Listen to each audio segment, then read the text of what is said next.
So I kind of have this romanticized idea that a baby Tolkien went to a friend's farm near Bloemfontein, saw some sun gazers, found them to be incredible. It was one of the many things that he was influenced as a youngster in South Africa to write about later in his life. And that he actually based Smaug the Dragon off of a sun gazer. Okay, that's what I like to think.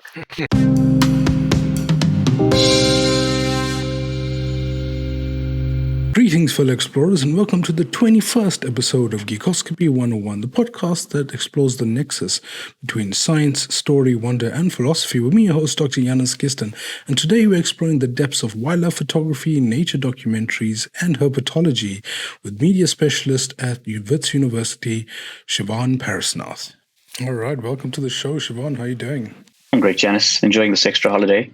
It's the day after Human Rights Day, which fell on a Sunday, which means we got a bit of time off. I don't know how well I feel about that. I still feel like I'm behind in work, so I should be working. But instead, I'm out here recording podcasts. I've got two today. One with you. Oh, cool. You're a doctor now, right? Dr. Shivan Parusnath. I am. And I've got another PhD candidate later who is going to talk to me about ecofiction. So maybe we'll delve into some of that today. But Shivan, why don't you tell us a bit about yourself and who you are in this moment and what you do? All right. Well, it always seems like a very complicated question because I always feel like I'm several different people all at once. I recently finished my PhD in zoology on the genetics and social structure of the sun gazer, which is a lizard that's only found here in South Africa.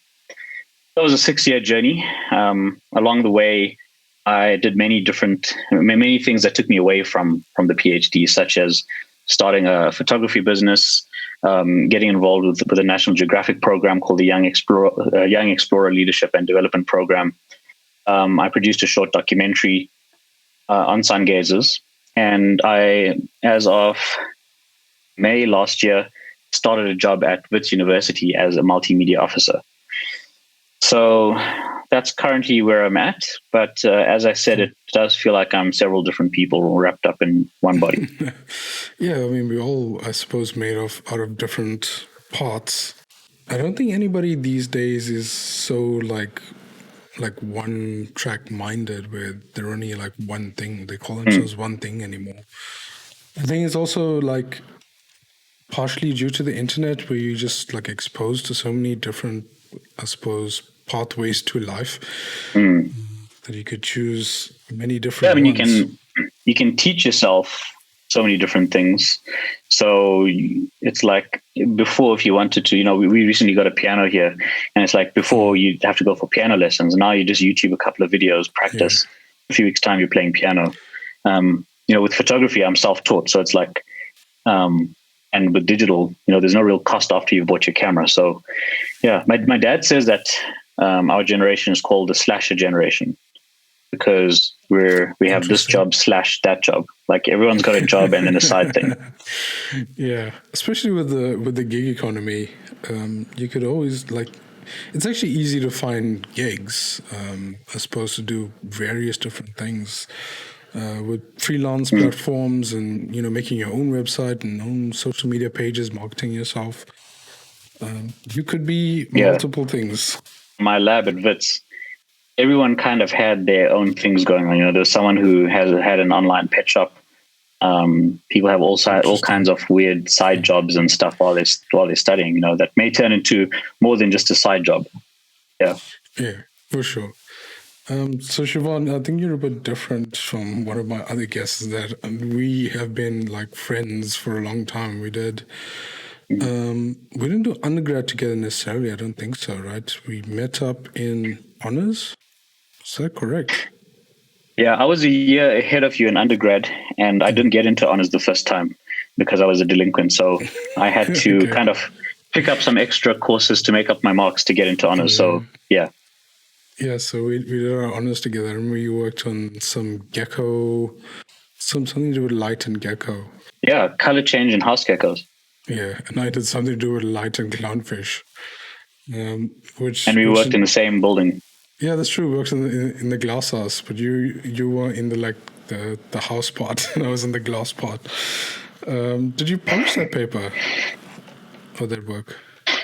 I never did, and it's one of those weird things where, Corey Skerman, who was my honor supervisor, someone that I would love to have stayed friends with, but there was this awkwardness because I left UKZN, and then I guess I felt too awkward to talk to him because he wanted me to publish, and I moved on to a master's and never really got around to publishing it. So we did actually talk a couple of times. He's come to me for reptile help every now and then, but I kind of feel like I should have published that paper so him and I could actually have a good friendship. I suppose we could have. I just felt this awkwardness about talking to him when there was this thing I was supposed to have done. Did you publish your honor stuff? No, I mean, I tried submitting it probably twice, and I didn't feel enough confidence in being able to publish it because it didn't work out, I suppose, as well as I expected it to. But I suppose if I tried a few more times, potentially I could have gotten a short communication or something out of it. But it felt like one of those more fun projects you just did for yourself that didn't really help push the envelope of science further in any way. But yeah, it's kind of up in the air whether I've been able to publish that. I guess sometimes with science things may feel obscure, but maybe in 5 years time, 10 years time, someone will find your honors thesis, and it's exactly what they need to launch some huge project on clownfish. So you never know you never know the true impact of your work. Yeah, until many years down the line. It's kind of one of the things in science it's a bit sad. It's difficult to show direct impact in society with science, especially given how long research projects can be and how niche it can be, to where a lot of papers sometimes are only read by the authors themselves, the editors of the journal, and the reviewers, and just get buried in the background. It might come up later, but it's difficult to see the impact.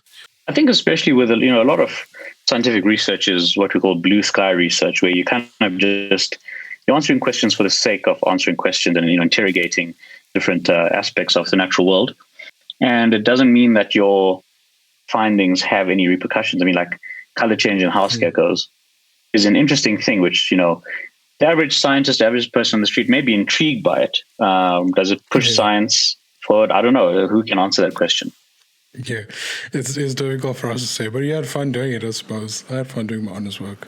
Yeah, those are good days back in that glass house. I mean, Jonas, I actually think having just completed the PhD, so you and I, we're at that same kind of level. When you look back on that research, I've definitely felt like our honors projects were a lot bigger than other people's honors projects in our year, right? We actually sat in the glass house. I slept there many nights to collect data.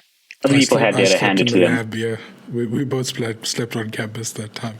Yeah, I mean, masters, I spent a year in the field doing lab work, doing field work. Then again, people with masters can step into a project where everything's provided.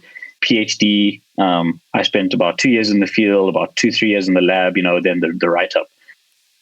Other people do a PhD in 2 years and you wonder, what did you do in that 2 years? So when I look back at our honors years, I think it was a tough year for us, the data collection, but that's what made it memorable. Yeah, it was a tough year for data collection. It was also one of the funnest years I've ever had. We had a very cool classroom of people. And we kind of enjoyed ourselves. Definitely. Okay, so when it comes to your entire research career, what inspired you to get into the herpetology field specifically?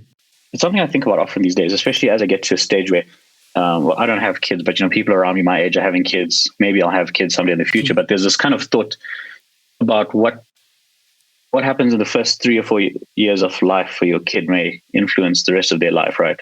When I was a kid, my parents realized quite early on that I had a fascination for dinosaurs, as many kids do. But they really nurtured that. So they took me to this dinosaur park we have in the Sudwala Caves, I think in Nelspruit. So they took me there and I saw these kind of life-size dinosaur statues. I've got lots of photographs of me next to these dinosaurs. And some of those experiences, those are some of my first memories when I was about 3 years old. I can remember being at that dinosaur park and feeling the sense of wonder. Then, I don't know if you remember that series of dinosaur magazines that you could get from CNA like once a week or once a month with like a piece of a skeleton and you could assemble it into a T-Rex. For me, the love for reptiles, extant reptiles, came from love of dinosaurs. When we were young, I think the link between dinosaurs and birds was just starting to become clear because I didn't really think of dinosaurs or birds as dinosaurs. But to me, it seemed like the easiest way to go on.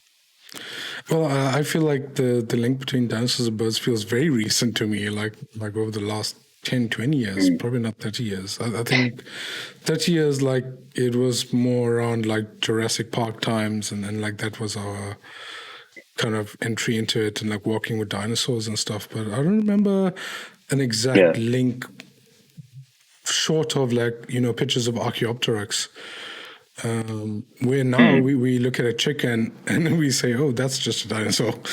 That is a very far time between that point, like Archaeopteryx, and like now it's like chickens and dinosaurs.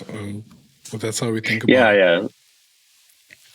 So, I mean, I think that was just starting to emerge. So I think the point for me is that if I had a better understanding back then, maybe I would have gone into studying birds because of the love for dinosaurs. But my love for dinosaurs, I think, translated into a love for reptiles, which maybe look more dinosaur-like. When I used to keep lizards when I was in undergrad as pets. Always had a fascination for them and snakes and so on. And then, it was actually Professor Corey Skuman in UKZN who kind of pushed me because in undergrad, I used to work at a pet shop in Durban. I used to work in the reptile section. Kind of taking care of all the reptiles. And he used to come to buy food for his pet iguana. And I think at some point when he'd come to the pet shop, I'd spoken to him about the idea of doing honors with him. So it was a very casual environment. And I said, I kind of like the way he teaches, his work on evolution, his classes on evolution. Did you do evolution with him in third year? Yeah. I mean, he was a brilliant teacher. He made it, it's a great topic, but he made it just out of this world. So I asked him if I could work with him, and he actually said, Shivan, I know the passion you have for reptiles. I'll only take you on as an honor student if you work on reptiles. I mean, that was like, someone recognizing my passion and not just encouraging me, but almost forcing me to actually follow that path, which is, I think, a great mentor to have done that. Given that he also, his specialty was bats and not reptiles. Yeah, his specialty was bats. So for him to also suggest that, I think, pushed him out of his comfort zone, but it kind of, maybe he just saw some intrigue there for him, something cool for me, and it kind of all came together. And then, that year working on color change and house geckos, working with lizards was extremely cool. I don't know if you'd even call them wild. They kind of live in our homes. So those geckos that I studied, Hemidactylus mabuya. So it's kind of like, working on wild reptiles was something different from keeping pets and working at a pet shop. So it kind of just opened me up to the world of actually observing animals in a more natural way and making actual observations about the behavior rather than saying, well, my pet lizard is hungry, I need to feed him. It's more like, what happens when you do this? What happens when you do that? How do they respond? So that was exciting. And, it's quite an interesting thing. But when I finished honors, I told Corey I didn't want to do masters. I wanted to go into filmmaking. But I did apply for a master's scholarship and I got it, but I had no intention of, cashing it in. And then I saw this project advertised by the Endangered Wildlife Trust. They were looking for someone to do a conservation assessment of the sun gazer. It was such a kind of just a weird coincidence, I guess, because the sun gazer was one of my favorite lizards. I've never seen one before because they're quite rare, but that is like the most dinosaur-like looking lizard I think you can think of. So the stars just kind of aligned. I applied for the project, got the project, and that set me on the sun gazer path for the next 10 years. So, I think it's like a combination of luck and things happening at the right time, but also a combination of like having a passion and having mentors that actually encourage me to forge on with that passion rather than saying, well, I study bats, so you have to study bats. So, yeah, that's kind of the story. Yeah, that's pretty cool. So you mentioned the sun gazer, and you did, as part of that project and becoming a Nat Geo Explorer, I think it's called, did a documentary on the sun gazers. So why didn't you tell us a bit about that? Give us the elevator pitch. So when I started working on sun gazers, I was looking at their conservation status, right? So, if you talk about the IUCN Red List, when you talk about whether a species is endangered or threatened or vulnerable, whatever, all those different categories, it's the IUCN's Red List that kind of, use a special series of criteria to class a species as endangered or threatened, whatever, based on things like habitat decline, population decline, the actual sort of area that they occupy in the world, how many populations there are, all those sort of things. So you look at a multi-tiered approach, and that was the aim of my project, was to say, to answer the question of how endangered is the sun gazer in 2010 or 2011 when I started the project. As when you start a project, like, if you work on whatever animal, you may just start by doing something very simple and just Googling the animal, look at more pictures, try and read as much as you can about it. And when you Google sun gazer, you just see pictures of sun gazers as pets. You see pictures of them in terrariums, in zoos, and private collections for sale. So it kind of makes you wonder, how are there so many sun gazers as pets? And when I started learning about the illegalities around that trade in South Africa, you actually can't export sun gazers unless they're captive bred. Sure, that's no problem. You can captive breed almost any animal these days. But, as I went and kind of did more and more research, I realized that sun gazers are a very notoriously difficult to breed species. It's very, very difficult to actually get babies from them. I think there's only been 1 or 2 cases in history that we know of captive reproduction. So then you start thinking that all these animals overseas in fish tanks in Germany, in Japan, and the USA are not legally sourced. And that kind of made me really think deeply about this problem.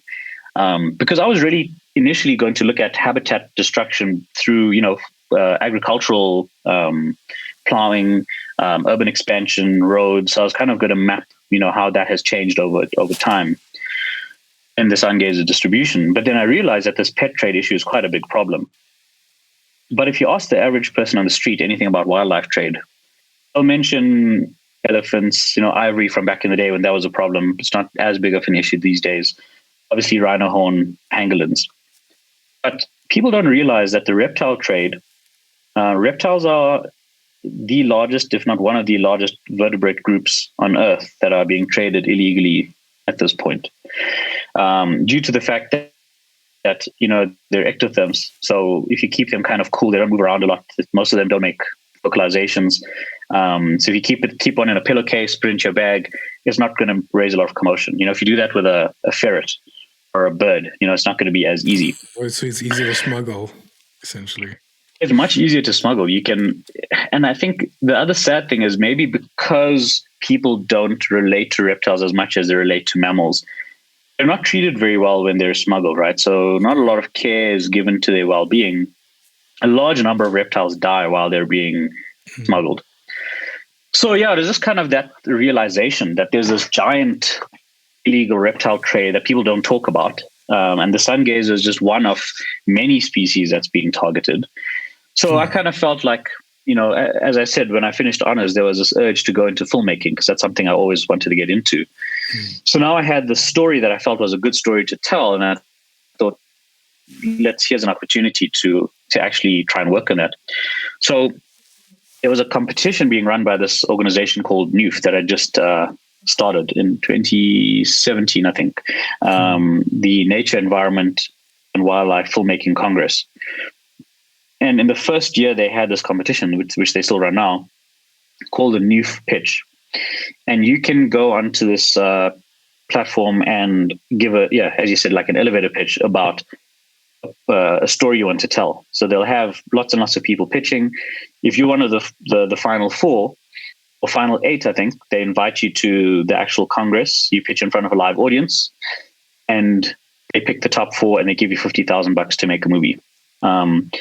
And not just the money, but there's guidance along the way. They help you with the budget. They help with script writing so that you have mentors along the way and you have all these deliverables. And so that's how I got the money. And that's the story I wanted to tell.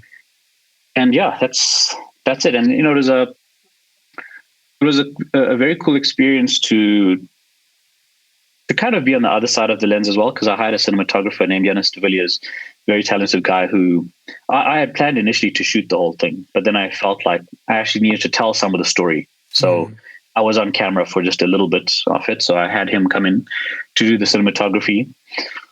But it was a very cool experience to I guess, capture things through a camera that wasn't just for me. That was something that I wanted to put out there into the world. So it was a different thought process. And then the distribution afterwards was also really exciting. When I take photographs, sometimes I just take them and they sit on my computer. It's my wallpaper when I'm not paying attention to the computer.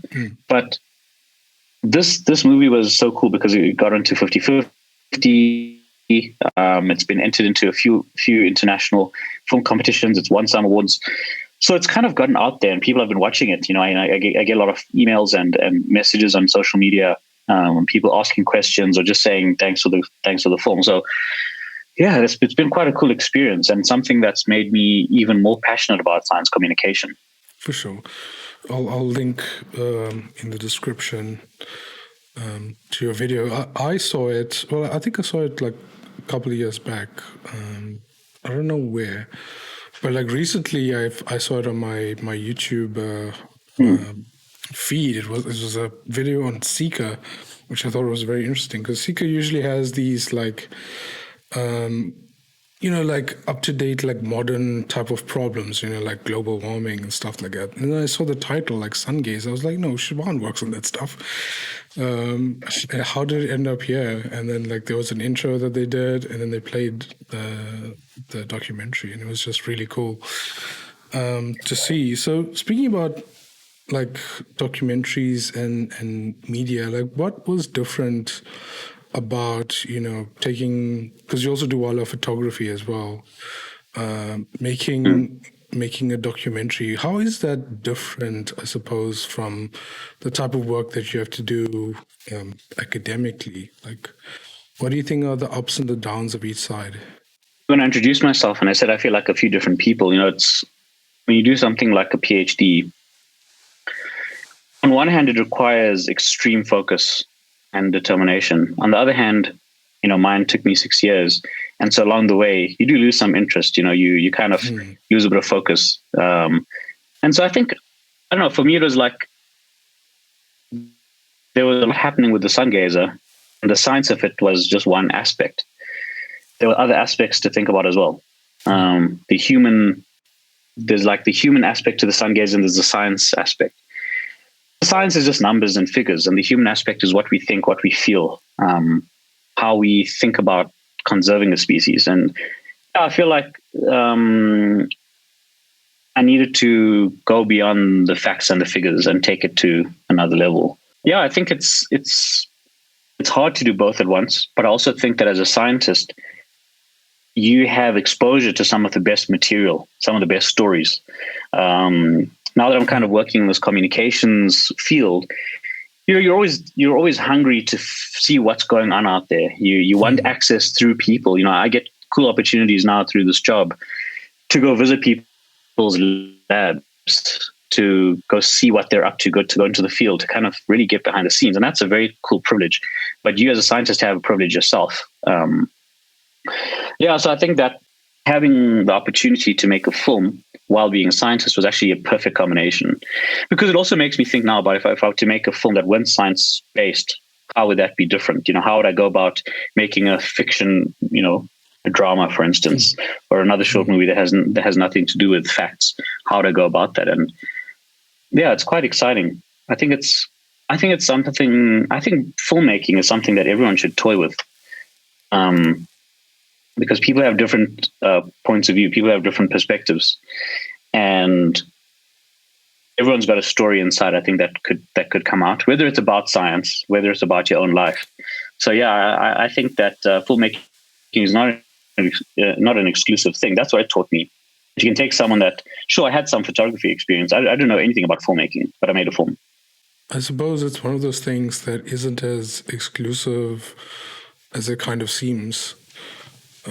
Especially nowadays where you could just go buy a cheap camera and some audio equipment and go out and record whatever you like, interview people. It's not, I mean, what I'm doing right now is not that difficult to do, right?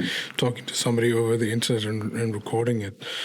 So yeah, I think it's one of those messages, for scientists, especially who are doing interesting work that is useful for the public to know, like actually trying to get it out there. It's not that difficult.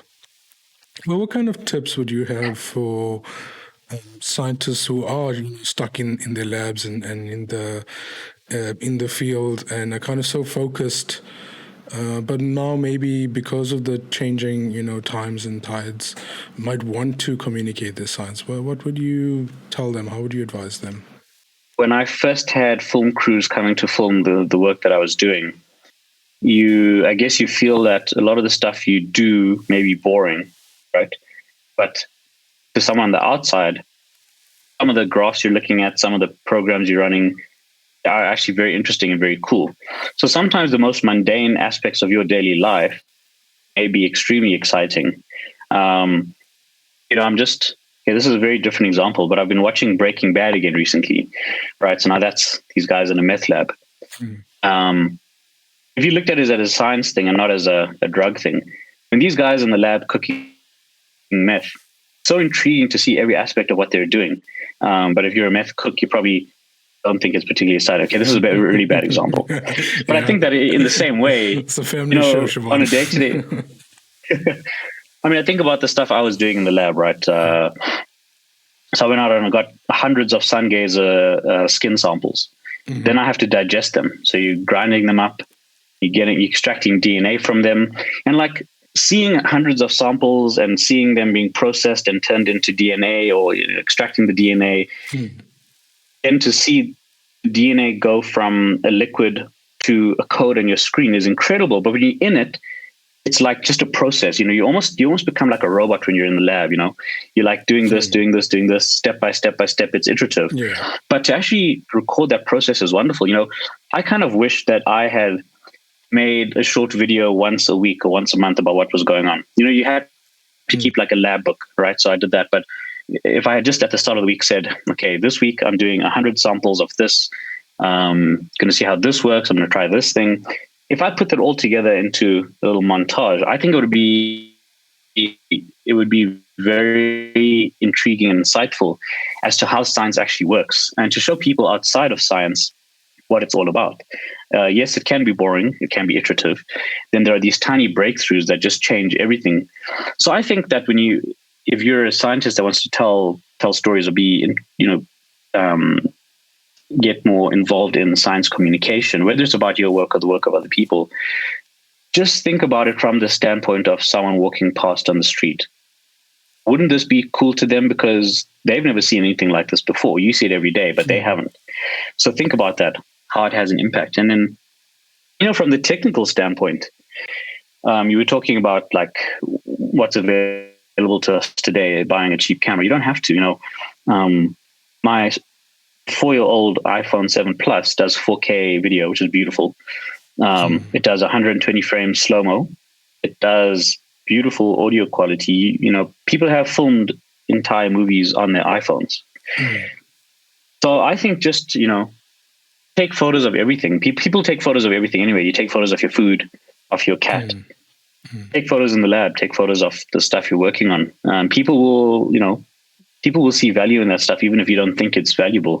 And I myself am guilty of this. When this film went on to Seeker, they were asking for any behind the scenes footage that I had of myself in the field. I never bothered to do that. I spent about 2 years in the field. I never once thought to kind of document what I was doing out there until I thought, let me make a documentary, because you're so busy all the time that you never think to actually take the time and do something fun or interesting. So I think, also just think about it in that way. Think about it as having fun. Doesn't have to just be a slug. There's a lot of fun in science. So I think take more photographs, share them with people, share them with your family, explain to them what you're doing. If they're interested, other people will be interested too. You can start a blog, create an Instagram page. A lot of scientists that we both know now on Instagram pages where they share a lot of cool stories and stuff, and I love following them. People that I may talk to every day, but they won't show me necessarily pictures of the things they did in the lab or the things they found out in the field, because we were just talking about our families and our lives and whatever. So yeah, I think it's all just about creating the content, capturing what's in the world around you, not being afraid to, demystify the science to people around you. You go to Netflix and you look for documentaries. There are just so many science documentaries, things explained, right? People like understanding and learning more, especially if you can dumb it down, so to speak. There's a great saying about science. If you can't explain something to your grandmother and you don't understand it yourself, something like that, that if you understand something, break it down to the most common elements that you can, and then explain that to people in those ways. So yeah, those are probably some of the tips that I would have.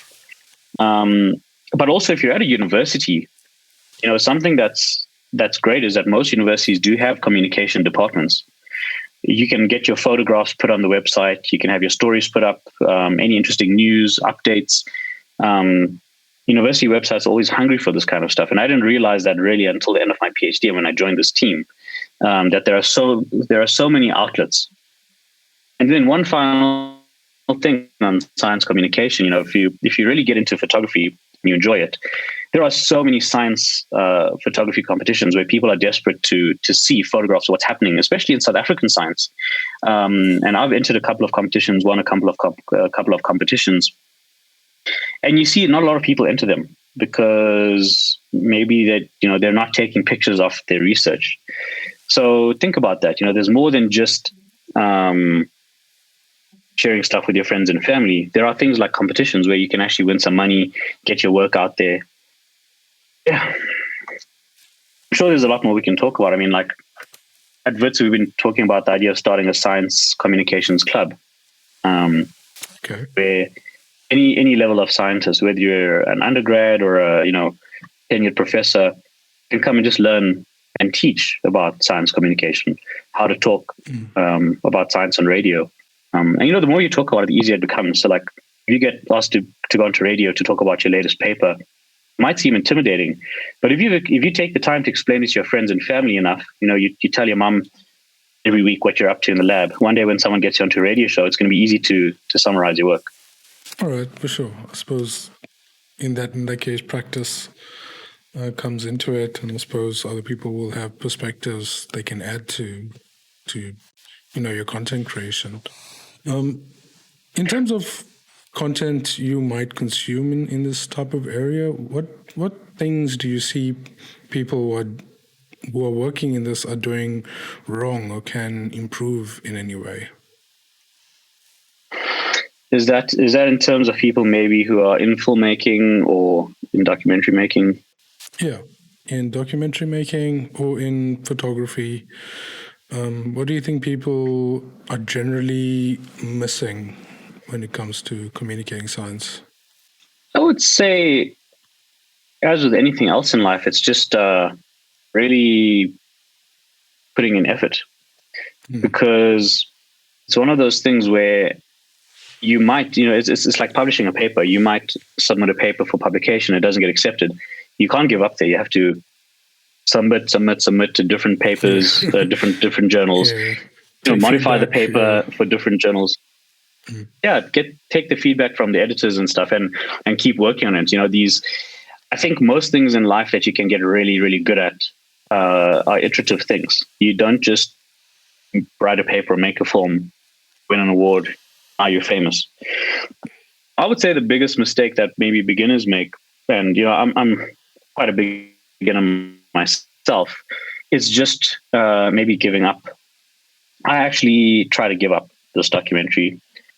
There was a time where I was very desperate to finish my PhD because I had, I was getting so sick of the student life, and I was really desperate to finish, and I felt like I couldn't do the documentary because I'd taken it in my last 2 years of my PhD.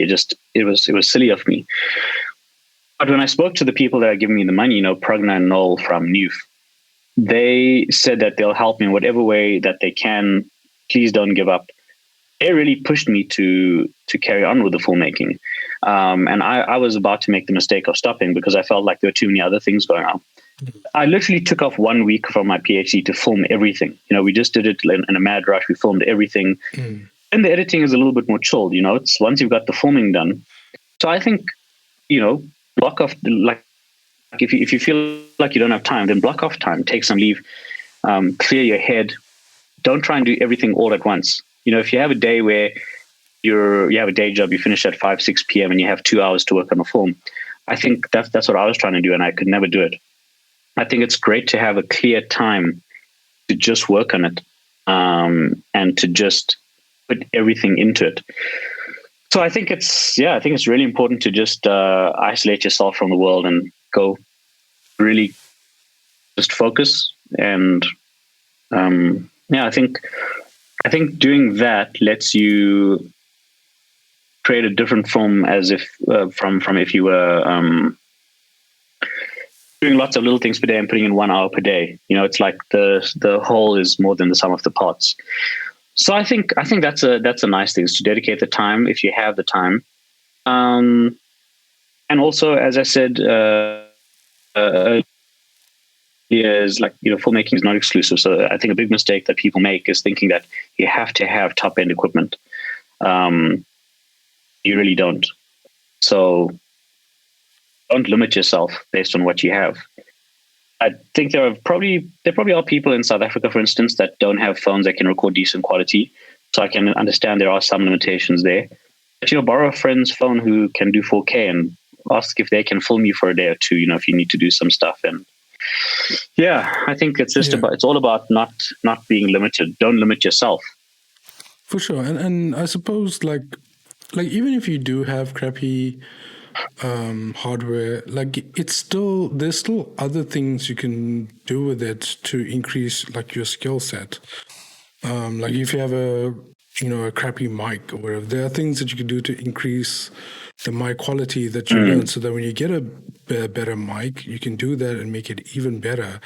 If you have a crappy camera, there are things you could do that don't actually pertain to the camera, lighting and angles and things like that. So it's all like a learning process. So just starting, I think, is always a big thing when it comes to this type of thing, because you kind of try and talk yourself out of it, I suppose. And like you almost like talk yourself out of it as well, which is always a major challenge, especially when you're so stressed. That's a great point. And I think like maybe, so I've done all sorts of different photography. So I've done macro photography, photographing insects and snakes and that sort of thing. I've done portraits. I've done events. I've done weddings. I've done all sorts of different things. So if someone had sat me down 10 years ago and said, Shivan, one day you have to become a wedding photographer, maybe I would have just never got interested in photography, right? There's so many different types of photography, so many different types of filmmaking. Even within documentary filmmaking, there's so many different ways to go about it, that if you try something, you don't like it, try something else. I've probably tried every kind of photography you can do, and that lets me sit back and think, which of them do I actually want to spend the rest of my life doing, and which of them do I never want to do again? So I think just, expose yourself to whatever genre of creation you're interested in. Try everything out. Even if you're doing a film, try recording the audio, try doing the lighting, try doing the scouting, try doing the script writing. It's good to make a short film yourself because you do all of that. But if you try all aspects, maybe you'll realize that your calling in life is that you're an audio expert. You love the art of miking someone up and capturing the audio in the right way. Maybe you'll love the lighting. So there's a place for all that in the world, and I think you should try it all out and figure out what really tickles your fancy. Yeah, if you enjoy audio, then maybe you just end up doing a podcast instead, like this one. So when it comes to, you've been interested in herpetology for so long. And I also think it's, how do you define herpetology? Because it's not just reptiles, right?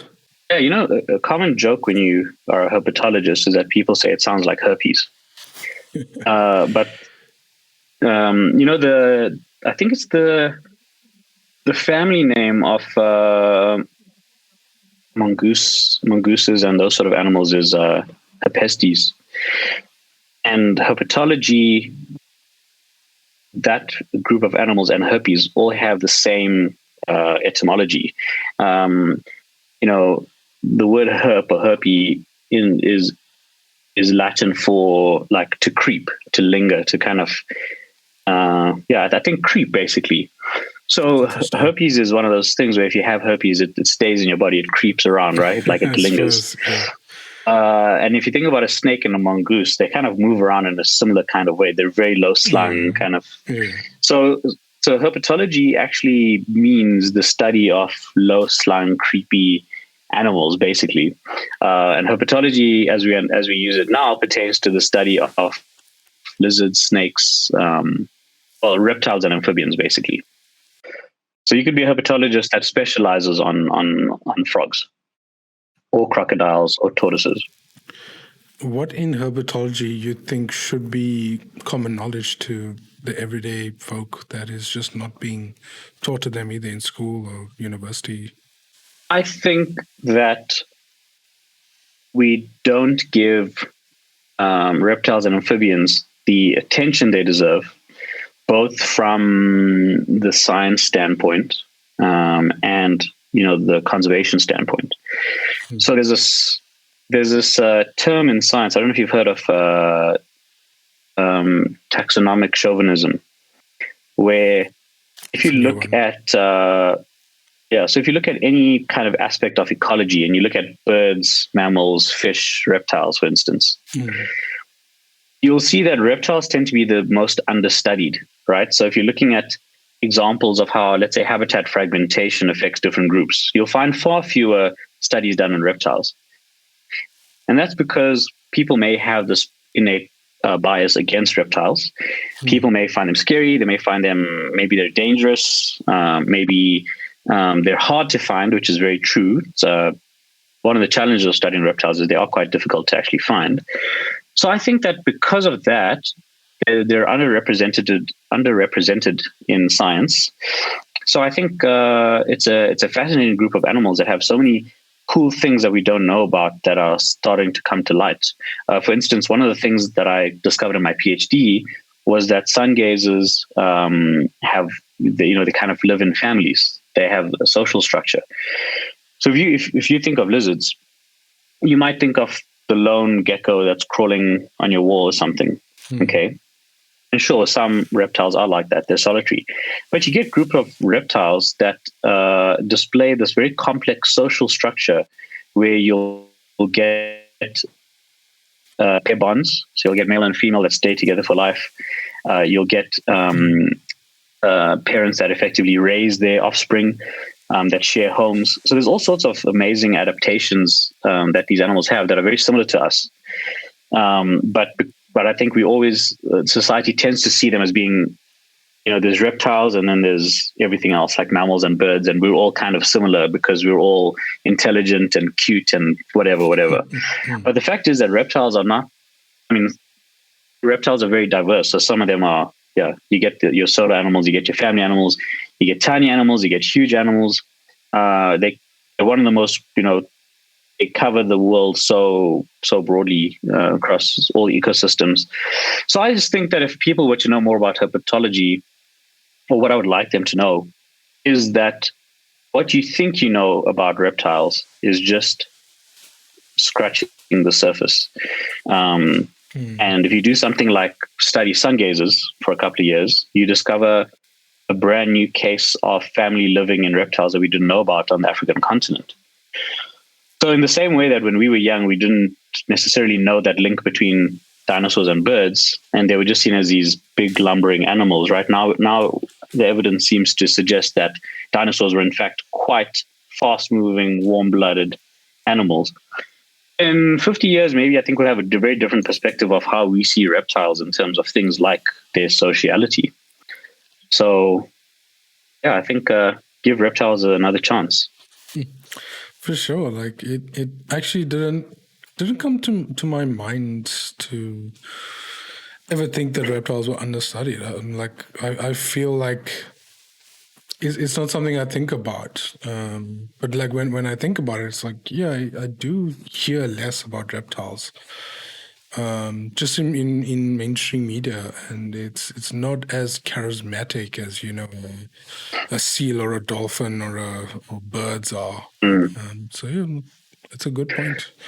I think it's, when talking about the illegal trade, for instance, if you found 10 tiger cubs in someone's suitcase, right? A tiger cub is an animal that you probably want to pick up and pet, and you want to hug it and all sorts of stuff. If you found 10 pythons in someone's suitcase, you wouldn't care as much, right? Because it's like, well, I would care and you probably would care, but the average person might not care because we don't see reptiles as animals that are, I don't know, deserving of the same kind of humane empathy. care. Of empathy. Of empathy, yeah. So I think that that's why, like, when I look at reptile trade and why it's been so rampant in the past century, is because of that. Is because people just don't give them the same time and attention, and it's because of that relatability. Why do our human babies have big eyes? It's for us to to see them as cute and to bond with them. It's why we like puppies. So maybe reptiles had bigger eyes, it would help. Perhaps, yeah. Or fluffy scales, if that's a thing. Yeah. So, I mean, one thing we didn't mention is that the sun gazer's species name is named after a character in the Lord of the Rings. Do you have any more deeper information as to how that came about? Yeah, it's a pretty cool story. The guy so sun gazers were in a genus called Cordylus. Okay, so they'd been in that genus for a very long time. And then around 2010, 2011, there's a guy named Ed Stanley, who's a friend of mine and actually also one of my PhD examiners.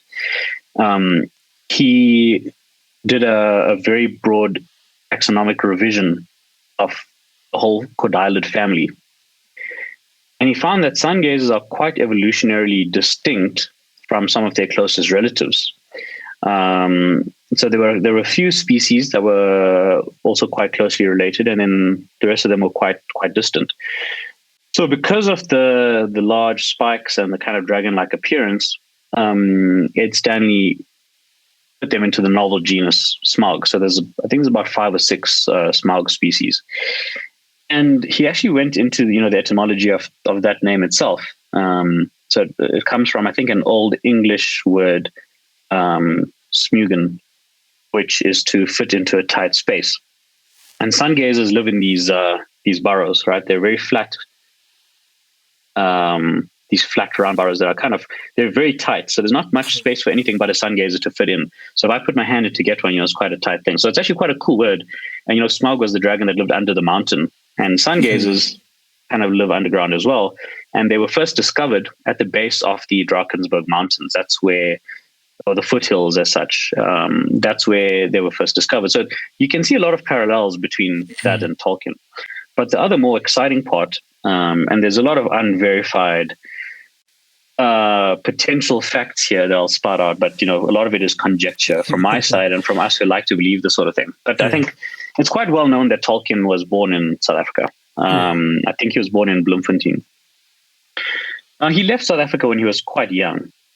So there are, people do try to romanticize his time in South Africa and it having maybe more of an impact, on him than it actually may have. But when I was talking about 3-year-old me going to visit a dinosaur park and seeing these huge dinosaurs, one of my first memories, leaving an indelible mark on me, I actually think that a 3-year-old Tolkien seeing a sun gazer on a farm not far from where he grew up and seeing this, this giant lizard. I mean, if you're a baby, a sun gazer could be half your length, right? They're big, they're spiky. They're dragon-like. They got these massive spikes on their head. I can completely imagine seeing that as a kid and being completely awestruck. He did write about things like he had elephants in his books, right? And they were called olifants because he used the Afrikaans term for them. So I kind of have this romanticized idea that a baby Tolkien went to a friend's farm near Bloemfontein, saw some sun gazers, found them to be incredible. It was one of the many things that he was influenced as a youngster in South Africa to write about later in his life. And that he actually based Smaug the dragon off of a sun gazer. Okay, that's what I like to think. Again, there's no facts, there's no evidence behind this. I've thought about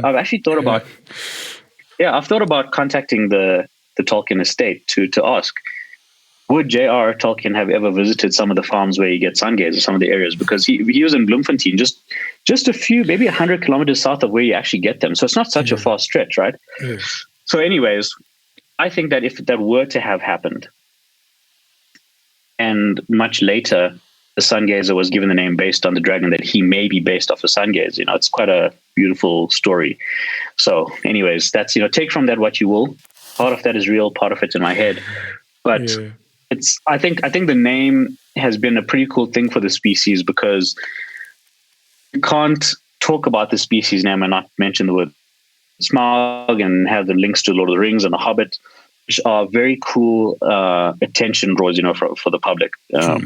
Instead of having some very complex Latin name, you've got Smaug giganteus, which sounds like a very cool animal, and it is. Yeah, for sure. I mean, I think you should contact the Tolkien estate anyway, so that maybe they can, use sun gazer conservation as one of the, a charity donation. I'm sure they'll be excited to be part of it. Or at least write to them and ask them, do they know that this name has been given to the sun gazer to honor Tolkien?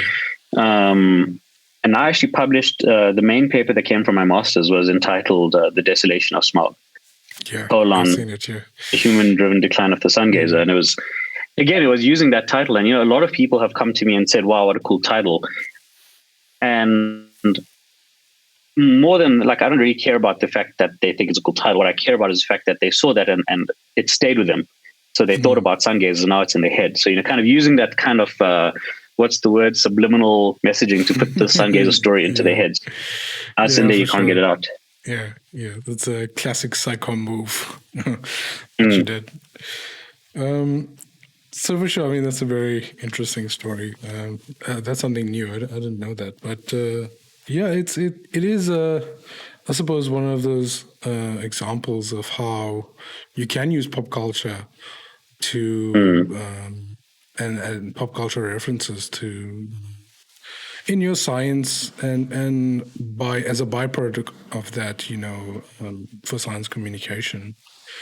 Dennis, did you see that recently there were 3 beetle species that were named after the 3 legendary birds in Pokemon?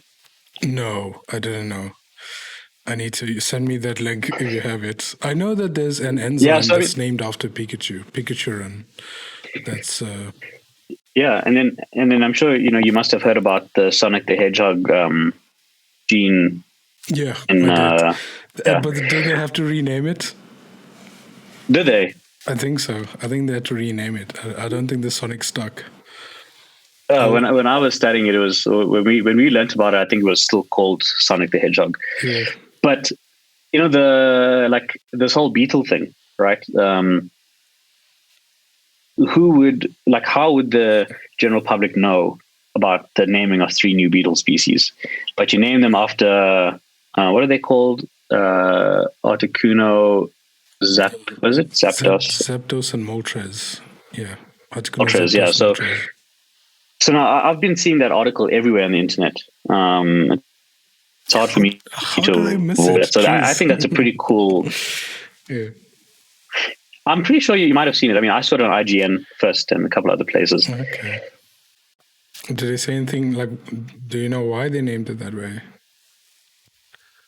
Yeah, they said something about they want to give them these names to kind of highlight the morphological differences that you see between them, something like that. But I think they just, chose a cool name, and they knew it would get the publicity, and it did. That's what I think. I mean, I'm gonna Google it quickly, but I don't think Beetles Pokemon is what I'm searching for, and I don't think that they look like I suppose the Maltese beetle does look a bit like Maltese. Interesting. Yeah. I'll have a look later. Yeah, I mean, pop culture, I mean, in its definition, is popular. And using that, I think, in science communication, I mean, just like, advertisers and marketers do, is something we kind of miss out when it comes to science marketing, which I think the way we do it is very rudimentary.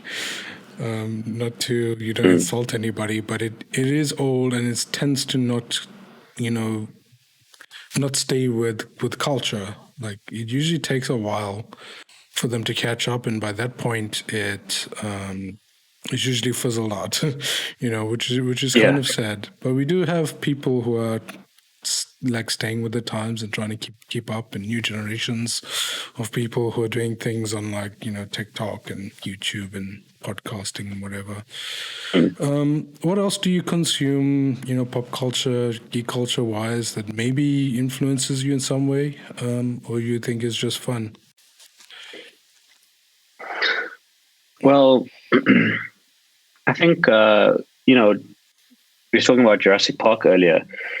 So someone that was always interested in dinosaurs. I remember watching that movie and walking out of the cinemas just like thinking, things will never be the same after this, like my life will never be the same because I've now seen what a dinosaur looks like as it moves and walks around. And like, that was an early example to me of the real power of film. So it's like one of the first things I think that got me really interested in the idea of filmmaking, because when I watched that movie, I started thinking, how do they do this, right? And then I delved really deep into the whole making of Jurassic Park.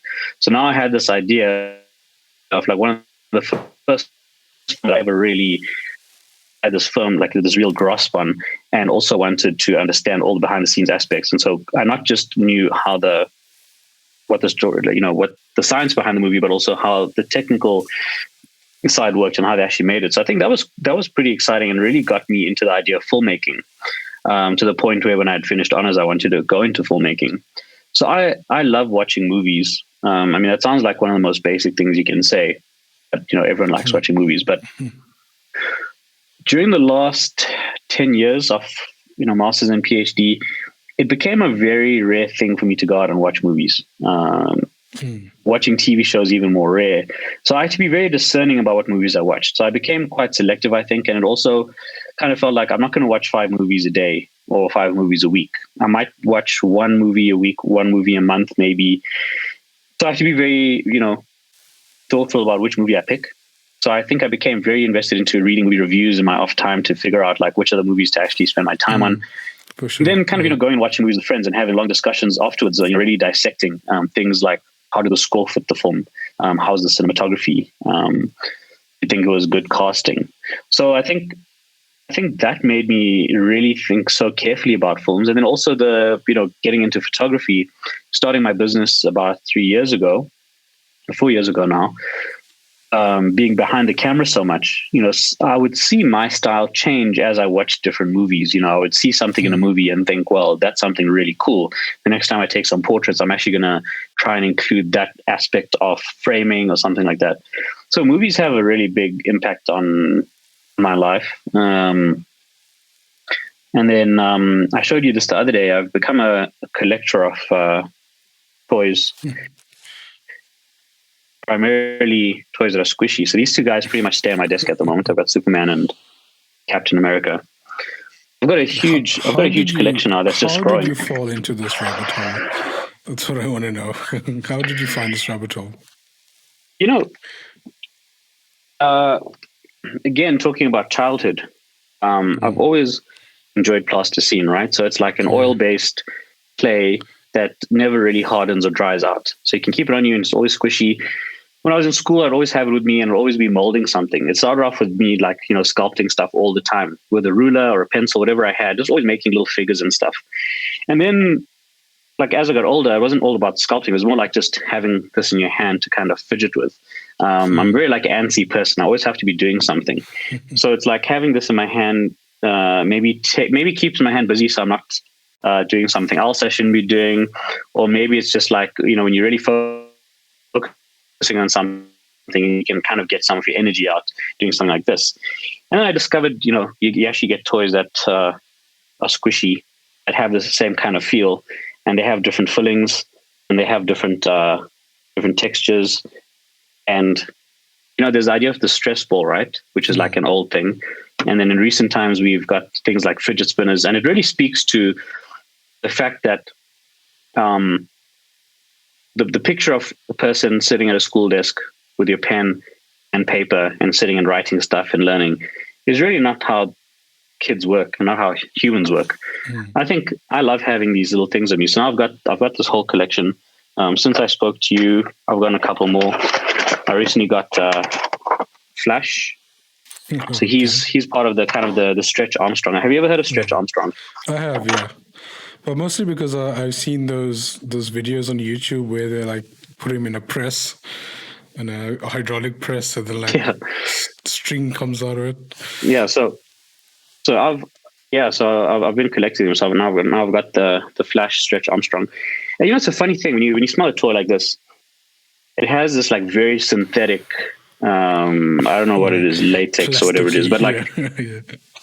But to me, that's a wonderful smell, because I think about being a kid getting like an action figure. And of course, they were super expensive back in the day, right? It's still expensive now, I guess. But like, you would maybe get a toy on your birthday, and that toy would have to last you the next year or 2 or 5 years. You don't just get a whole bunch of new toys all the time. So that smell reminded me of the excitement of opening a new toy. So now when I open a toy, it's like, I love smelling it and rekindling that feeling. One of the coolest ones. Yeah. One of the coolest ones I've got, which I showed you, was this giant Thanos. Oh, the Thanos, yeah. So he's a gooey Thanos that weighs 1.5 kilograms. Jeez. And he's actually got the 6 Infinity Stones in his squishy body. So while you're playing with him, you can kind of feel around. You find one, you can kind of bring it to the surface and see, okay, it's the green stone. This is Dr. Strange's stone, which I think is the time stone. I think so. Yeah. It is a time stone. Yeah. So that's probably one of my current hobbies, is toy collecting. I think they're not just toys, they're not just toys that sit on a shelf somewhere in a packaging.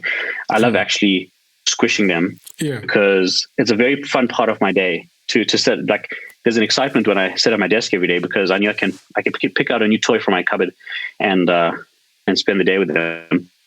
And I think also, like, working from home, there's this kind of like almost dreariness, if you allow it to be, where you sit in your house every day, you just maybe move from room to room. So I think, especially since I've been spending more time at home, it's like I get to spend more time with my pets, and I get to spend more time with my toys. So I think, in a way, working at home has been costly for me, because I've been now spending more money on buying stuff like this. But yeah, that's probably that. And then also, I love comic books, graphic novels, manga. I don't watch a lot of anime. I find that if I find a good anime, I'd actually stop watching it and see if there's a manga version, because I find it a lot more satisfying to take in the manga, because you can enjoy the artwork a bit more. It's also it's quicker to read the manga than it is to watch the anime. Yeah, so I'm quite a fast reader. So, like, for instance, Death Note, right? So I've read that and watched that a few times. I can read through Death Note really, really quickly, but watching takes quite a bit of time. So that's one thing. There's some that I started I can never finish, like One Piece is an anime. Well, One Piece a manga. Finished in the first place, so you can't finish. Yeah, I mean that's a manga. Yeah, I never watched that, but it's interesting. It's like a book, right? If you see the character, and then you come up with a voice for the character, and then if you hear it in the anime, it's not what necessarily expected. Which is also why, like, if you enjoy the Japanese version and then you watch the English dub, it may be really annoying because you've enjoyed the Japanese version, and then you don't identify with the English version. But I try and, there's this fear that I have actually. It's not a fear. It's just like part of an existential crisis. Let's say something like toys. All right, there's a finite number of toys in the series, let's say, that I can buy. You can collect them all. That's great. I can buy every video game console that's ever come out, sure. But can you get every game that's ever been made for every console, and can you play every game that's ever been made? No, and this has given me this like crisis, because when the PS5 came out, I was thinking I need to get a PS5, but I haven't finished the games from a PS4. And the reason I never got a PS4 is I never finished the games from the PS3. So I've got this library of games to go through. So there's this fear. It's like I've never owned a Wii U, right? So I've had a Wii, I've had a 3DS and the DS and the Switch and whatever, but not the Wii U. So then I was thinking I should buy a Wii U just to experience what it was like to play with that console, the gamepad, that kind of unique gameplay experience. And then sometimes the panic hits me, and it's like, what if you never play all the games you wanted to play? What if you don't watch all the movies you wanted to watch? What if you don't read all the comic books you wanted to read? And that's actually made me, that kind of existential fear has forced me to consume more than I did before. And I think that's a good thing. There's so much wonderful stuff out there in the world, so many wonderful stories. And when I was doing my PhD, I really robbed myself of that experience. Firstly, because I was doing so many other things, but also because I was, there was this guilt when you're a scientist, I think, to take time to watch movies and that sort of stuff. So now I really just indulge myself. Just enjoy life. Yeah. Just enjoy life, man. Like if it's a weekend, I don't mind watching movies or, reading comics like The Walking Dead. I don't know have you read The Walking Dead graphic novels? No, I watched a bit of the live action series, but I dropped it. Never got into the comics. Never tried it. That's not to say I wouldn't like it. I just never tried the comics. Well, for me, it's one of the best series I've ever read.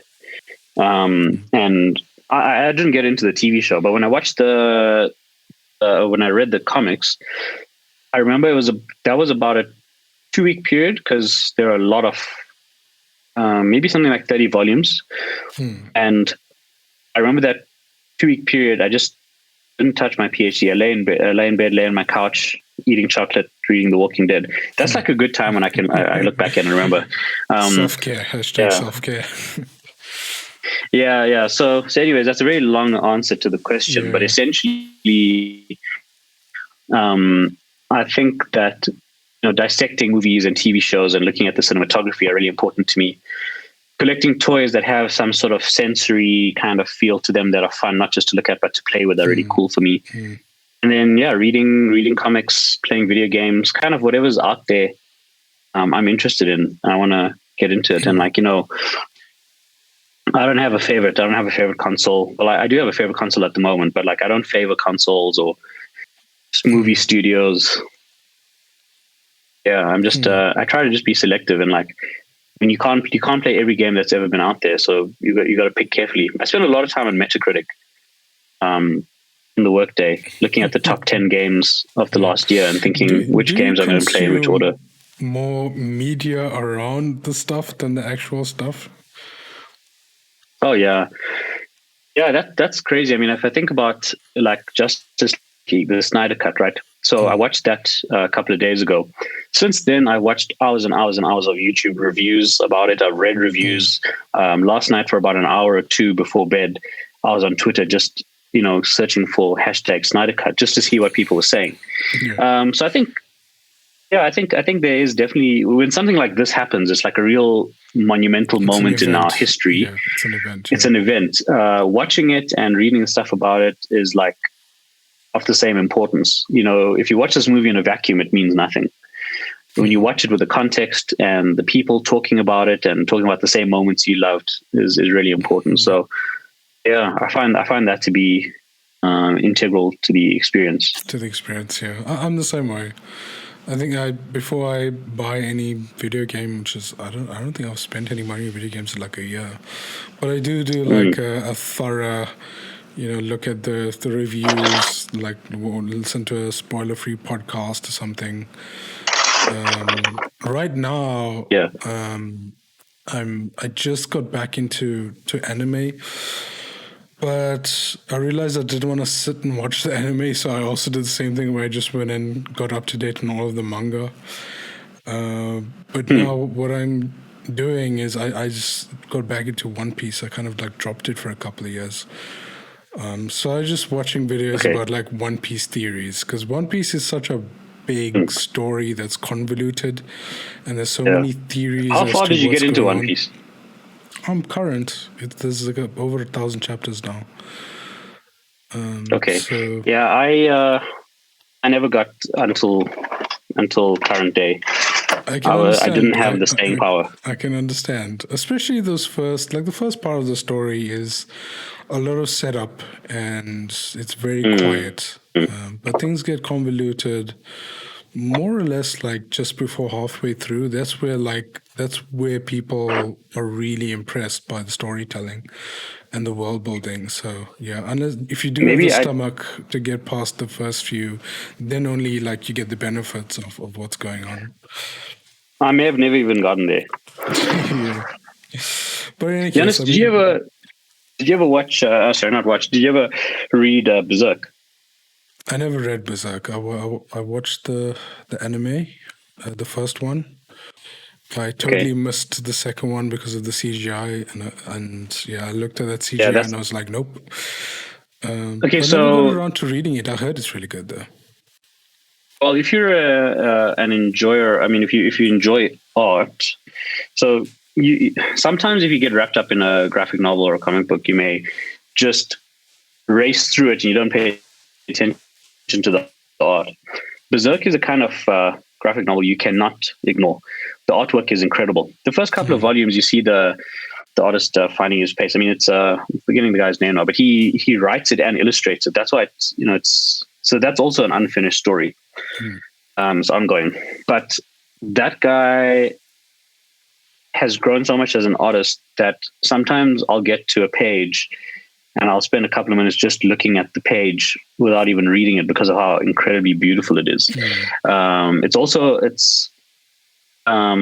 It's like a really, really R18 graphic novel. Yeah, for sure. Yeah, it's not for children. But it's an intense and beautiful story. There's actually, besides just the graphic novels, there's a trilogy of movies, I think, called the Golden Age trilogy or something. Those are animated movies that are about an hour long each, which are incredible. Those are worth watching. Okay, I'll try and go back. There's so many things on my to-do list. I don't even know where to start. One of those things is finishing off this postdoc, so I have more time to get back. Having these to-do lists, or not to-do lists, but like a to-watch list, can almost be a curse because like you have so much stuff on there, and then like for instance, Parasite, the movie that won the Academy Award, I think in 2019. The Korean one, yeah. Yeah, I haven't even watched that, and the reason is because it's been on my list for so long. It's almost like it's built up as this big thing. Yeah. That like if I'm sitting down for a casual afternoon of TV, I'm not going to put it on because it like means too much or something like that.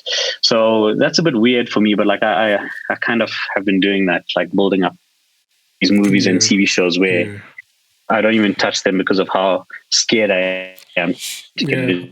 I have the same feeling for like, I mean, the most popular anime that's going on right now is like Attack on Titan and Jujutsu Kaisen. Okay. And I just don't feel like I have the mental energy to watch them.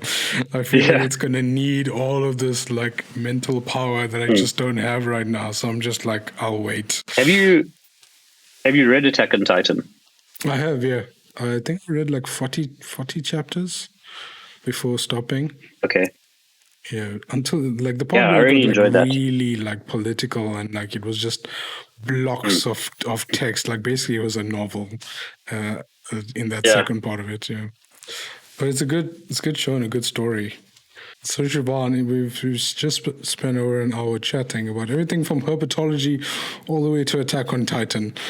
But is there anything you would like to plug? Any of your work you would like people to check out on the internet? Well, you mentioned the that you saw my short documentary on Seeker. So they just launched kind of this new channel as such called Seeker Indie. So my film is one of the first indie films that's featured on there. They kind of do this little spotlight, they show the video and then they do a Q&A, specifics about the video. So I would say go check that out on YouTube. There's also a couple of other great indie films on there that are worth checking out. And even though I'm in no way affiliated with Warner Brothers, I'd say go watch the Snyder Cut because it's worth every minute of those 4 hours. At the end of the 4 hours, you'll be wishing there was another 4 hours. You've been telling me to go watch it for a couple of days now and haven't found the time. 4 hours is a lot of time for a movie. Jeez Louise. Well, Giannis, I actually think that what we need to do is watch the Snyder Cut, watch the original. Let's meet up and let's have another discussion. Let's dissect. Yeah. Two versions. Let's do a 1-episode podcast on just the differences between Snyder Cuts and the original. But other than that, thank you so much, everyone, for joining me. It's been a fun chat. And thank you to the viewers at home for listening. Do remember to like, subscribe, and do all the things that content creators tell you to do, because I always forget. This time I remembered. But other than that, stay tuned and cheers.